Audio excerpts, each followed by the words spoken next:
Мы находимся на проспекте Победы, и на этой дороге на каждой из 5 полос вот такие вот глубокие колеи. Одну из них мы решили измерить с линейкой. Рания, сколько? 6 сантиметров. 6 сантиметров конкретно на этой полосе. Машина начинает мотать.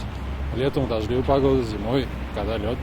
С колеей на дороге Ринат Габдуллин встречается каждое утро. Через нее проходит маршрут до дома. Его мнение о том, что этот изъян на дороге создает помеху движению, поддерживают и другие водители со стажем. Машина неустойчиво себя чувствует и как-то, приходится постоянно ее подлавливать. Скользкая дорога перед построением, бывает.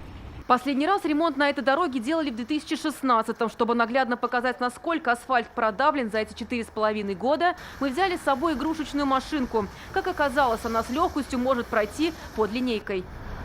Подобные неровности можно найти на других улицах столицы, что повлияло на покрытие. Этим вопросом задались и в ОНФ. Жалобы на качество дорог поступают и к ним. По словам представителей штаба, сказываются на асфальте интенсивность движения, шипованные шины, узкие полосы и несоблюдение технологий. Они не рассчитаны на то интенсивное движение, которое сейчас существует в городе. Верхний слой снимают, а на него накатывают уже другой.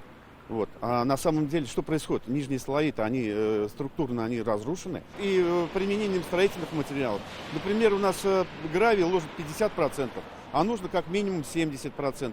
Об этом еще несколько лет назад говорил и Рустам Миниханов. Очень неприятно, когда у нас через 3 года колея появляется, через 3-4 года верхний слой изнашивается.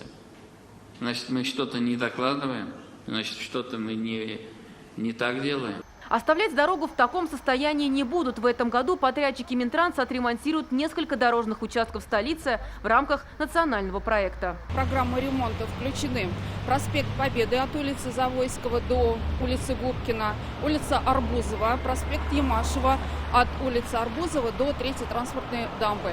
Общая протяженность вот этого участка составляет 17 километров в обоих направлениях. Кроме того, в этом году по проекту улицы Победы в честь 75-летнего юбилея отремонтируют 23 дороги по всей республике.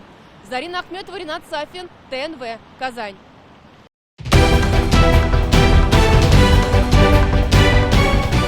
Все новости дня, выпуски программы «Новости Татарстана», программы и фильмы на сайте tnv.ru и на YouTube-канале ТНВ. Подписывайтесь.